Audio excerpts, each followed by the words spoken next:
আসসালামু আলাইকুম আপুরা ভাইয়ারা সবাই কেমন আছেন? আজকে রান্না করতেছি ট্যাংরা মাছ।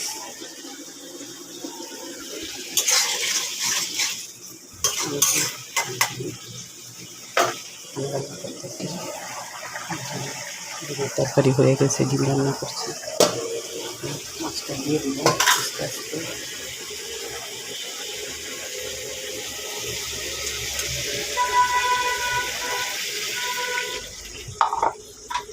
মাছটা ভুনা হবে।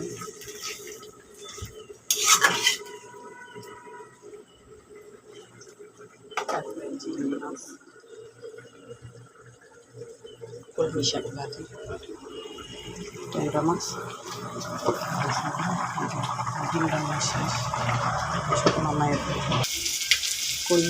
চিংড়ি মাছ দিয়ে কলমি শাক দিয়ে ভাজি। কলমি শাকটা একটু ভাজি নিয়েছি, কলমি শাকটা তুলে দিয়ে দিই।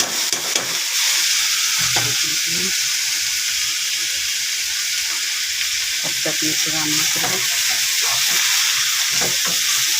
আজকের মতো। এখানে তেল রান্না করছি, ডিম রান্না করছি। কি গরম প্রচন্ড।